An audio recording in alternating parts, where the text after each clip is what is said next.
Assalamualaikum warahmatullahi wabarakatuh. Apa kabar sobat sekalian? Semoga baik-baik saja. Jumpa lagi di channel Rahmat Romanoni. Kali ini kita akan membahas berita hangat dan masih hangat diperbincangkan, yaitu kelanjutan tragedi Kanjuruhan. Dan ini ada statement dari polisi ya terkait gas air mata, yaitu yang dilansir oleh cnnindonesia.com. Polri sebut ada korban Kanjuruhan tewas akibat gas air mata. Baik, langsung saja kita baca dan kita analisa ya, apakah benar ya. Jakarta, CNN Indonesia. Kepala Divisi Humas Polri Irjen Pol Dedi Prasetyo mengatakan berdasarkan pernyataan para ahli, tidak satupun korban meninggal dunia ataupun luka-luka dalam tragedi Kanjuruhan di Malang, Jawa Timur disebabkan gas air mata. Pernyataan itu disampaikan Dedi mengutip pernyataan sejumlah ahli dan dokter spesialis yang menangani para korban. Mereka terdiri dari para dokter spesialis penyakit dalam, penyakit paru, penyakit THT, dan spesialis penyakit mata. Tidak satupun yang menyebutkan bahwa penyebab kematian adalah gas air mata, kata Dedi di Mabes Polri Senin 10 Oktober.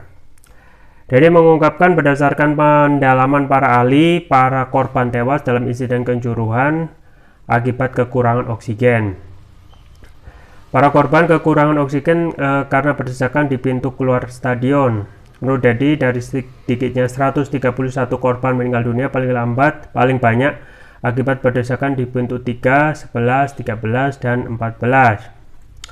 Terjadi berdesak-desakan, terinjak-injak, pertumpukan mengakibatkan kekurangan oksigen pada pintu 13, pintu 11, pintu 14, dan pintu 3. Ini yang jadi korbannya cukup banyak, katanya. Ia menjelaskan gas air mata pada prinsipnya hanya menyebabkan iritasi pada mata, kulit, dan sistem pernapasan. Menurut Dedi, gas akan menyebabkan mata perih seperti terkena sabun. Namun, dampak tersebut akan hilang dengan sendirinya serta tidak menimbulkan efek fatal. Begitu pula pada sistem pernapasan, gas air mata tidak menimbulkan dampak yang fatal.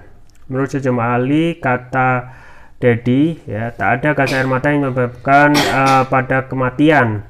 Di dalam gas air mata tidak ada toksin atau racun yang mengakibatkan matinya seseorang, ucapnya. Sementara itu, Dedi juga mengakui sejumlah gas air mata yang digunakan aparat saat mengendalikan massa di Stadion Kanjuruhan telah kedaluarsa atau melewati batas masa guna. Namun katanya gas air mata yang telah kedaluarsa justru mengalami penurunan dari segi fungsi. Karena itu fungsi gas air mata yang telah kedaluarsa justru tidak bisa lagi efektif. Tragedi Kanjuruhan terjadi pada 1 Oktober 2022 malam usai laga Arema FC dengan Persebaya. Mulanya supporter Arema tampak turun ke area lapangan untuk mencari pemain dan ofisial.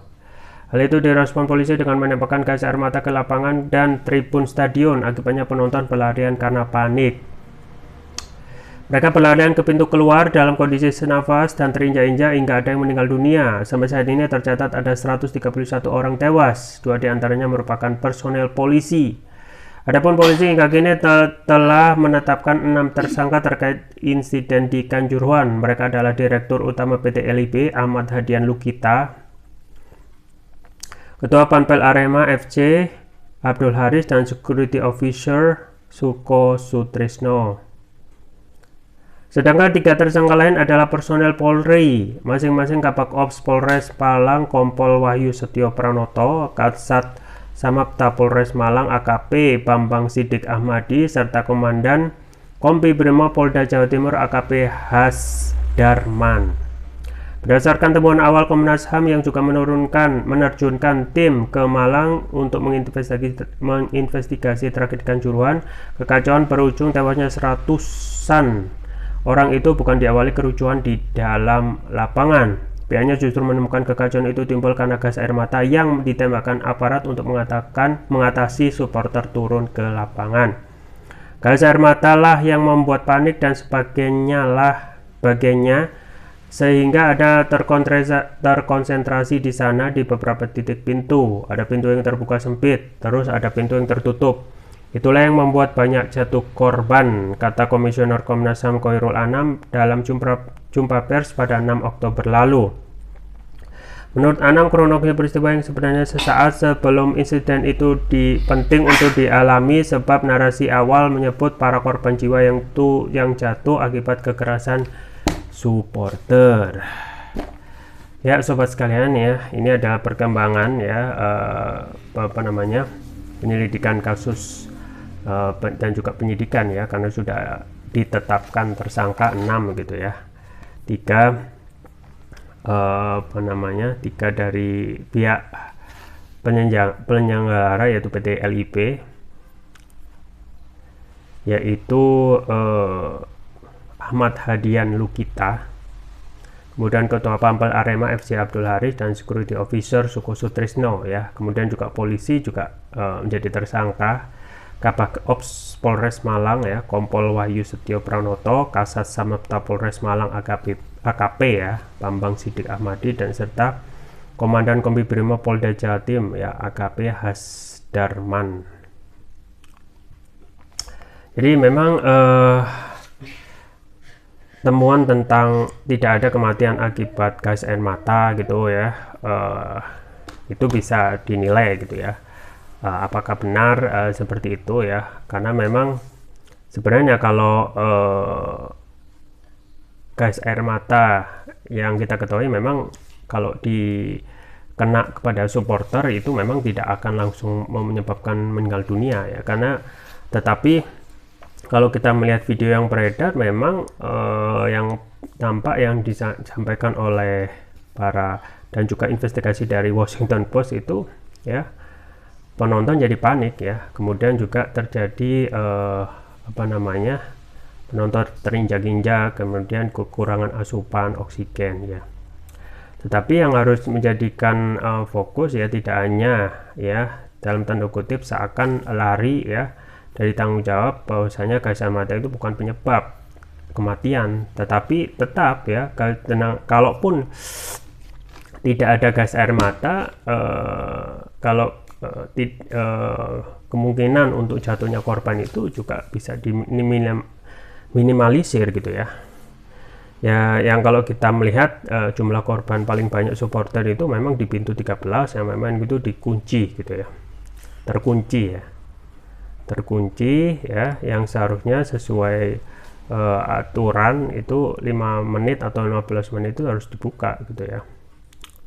Dan sayangnya ya, orang yang dijadikan tersangka dari kalangan pihak keparat itu hanya perwira gitu ya, yang bertanya sampai ke tingkat Kapolres ya. Di lain pihak perwira tinggi ya, Pati yaitu Kapolda itu tidak kena ya, seharusnya juga menjadi wilayah area yang terjadi tragedi ini juga seharusnya bisa bertanggung jawab ya Kapolda gitu. Kemudian juga dalam ini tentu saja penyelenggara ataupun ketua PSSI gitu ya, yang bertanggung jawab ya, kalaupun nanti ada alasan misalnya ya, kalau mengundurkan diri lari dari tanggung jawab ya, tidak gitu juga ya, silakan mengundurkan diri ya, tetapi ya proses penyelidikan dan penyidikan itu terus berlanjut gitu ya. Jadi kita sudah lewat berapa hari ya, seminggu lebih, tetapi ya kurang polisi itu ya kurang bergerak cepat ya dalam hal langsung melimpahkan berkas ya ke pengadilan ya, untuk benar-benar memberikan hukuman ya sesuai dengan persangkaan ya. Jadi kalau kita melihat ini adalah tragedi kemanusiaan ya, dengan terbesar ya, kedua ya, yang mengakibatkan korban jiwa supporter kedua terbesar ya di era modern sekarang ya, karena yang pertama itu tahun 64 ya di Peru itu ya belum modern ya, sekarang sudah modern dan sudah ada FIFA ya, kemudian juga ada komisi disiplin dari FIFA dan lain sebagainya. Artinya sesuatu hal yang sudah modern ini sebenarnya untuk hal-hal sederhana, misalnya penyelenggaraan pertandingan ya, teknis ya, itu sudah harus bisa dipatuhi, termasuk juga penggunaan ya larangan-larangan yang sudah diatur oleh FIFA ya, penggunaan gas air mata ya, yaitu itu memang harus tidak boleh dipakai gitu ya. Ya, kita sudah menyayangkan ya awal-awal statement dari Kapolda Jatim itu yang mengatakan itu sesuai prosedur ya dengan pemakaian gas air mata. Tapi setelah ketahuan ya langsung buru-buru minta maaf gitu ya Kapolda Jatim ya. Karena memang dalam hal aturan FIFA ya artikel 19B itu memang dilarang ya menggunakan senjata ataupun gas untuk memecah massa gitu, itu sudah dilarang. Dan terbukti ya setelah itu dan beberapa hari setelah kejadian Kanjuruhan terjadi juga di Boca Junior Argentina gitu, 1 orang tewas. Akhirnya memang tidak boleh gitu ya menggunakan gas air mata dan untuk melakukan ya pemecahan massa yang meluber ke lapangan ataupun untuk antisipasi huru-hara supporter. Ya minimal polisi dalam hari ini adalah melakukan aktivitas defensif saja gitu ya, defensif saja, karena emosi supporter ini yang datang ataupun turun ke lapangan itu ya, kalaupun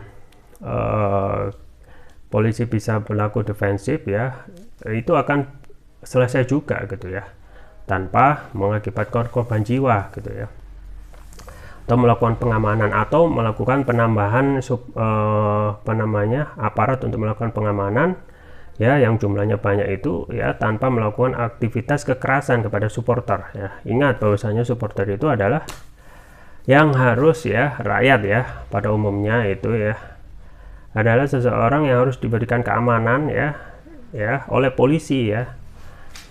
Jadi bukan diperlakukan layaknya musuh ya, karena kita ketahui rakyat adalah yang membayar pajak untuk keamanan, termasuk juga membayar pajak untuk gaji polisi ya. Seharusnya yang memberikan pelayanan harus memberikan pelayanan ekstra, pelayanan yang bisa memberikan rasa aman ya. Kalaupun ada ekses ya seperti kejadian kemarin ya, seharusnya minimal defensif saja gitu polisi. Dan kita ketahui ya, sudah disebutkan juga ada ternyata gas air mata yang kedaluarsa ya. Ini sebenarnya satu info baru, tetapi juga hal yang salah satu yang harus diperhatikan ya, sedari awal penggunaan air mata ya tetap tidak boleh ya, sesuai dengan artikel 19B dari FIFA ya. Nah ini harus dipatuhi gitu ya, harus dipatuhi ya. Sayangnya kalau kita melihat ganti rugi daripada jumlah korban yang meninggal itu sangat minimalis gitu ya, cuma 100 juta yang saya baca untuk korban yang meninggal gitu. Ini adalah sesuatu yang tidak adil di dalam menghargai nyawa manusia ya. Kalau sekarang yang memberikan benar-benar keadilan tentu saja hukum Islam gitu ya. Dalam Islam itu kalau membunuh tidak sengaja ya ada harus ada diat kayak ganti rugi ya, sesuai dengan surat An-Nisa 92 itu. Membunuh secara tidak sengaja itu diatnya ya, dendanya itu sampai 100 ekor unta ya, atau 1000 dinar ya. 1 dinar misalnya 4, ya kalau harga emas 1 gram 1 juta berarti 4,250 ya. 1 dinar 4,25 gram ya. Jadi kalau dalam Islam kesejahteraan itu bisa didapatkan gitu ya. Jadi korban yang membunuh secara tidak sengaja itu dendanya 1000 dinar ya, 1000 dinar ya, kalau dirupiahkan sama seperti 4 seperempat kilo ya, berarti 4,250 ya, 4.250 ya. Itu harga untuk satu denda diat gitu ya. Coba bayangkan dari 4 miliar sekian dengan 100 juta sangatlah jauh gitu ya. Di satu sisi ya, itu pun kalau denda dari ataupun ganti rugi dari pemerintah itu ya tidak bisa kita ketahui apakah akan terrealisasi 100% atau cuma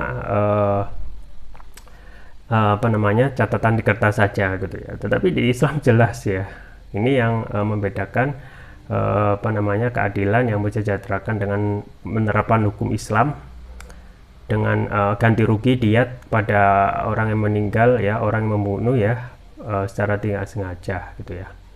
Nah, kita juga mendorong gitu ya, dalam hal ini polisi yang juga diinvestigasi oleh asing ya. Jadi The Washington Post itu juga menginvestigasi ya, dan juga harian yang lain ya. Harian Washington Post itu adalah harian yang banyak dibaca oleh para pemangku kebijakan gitu ya, dan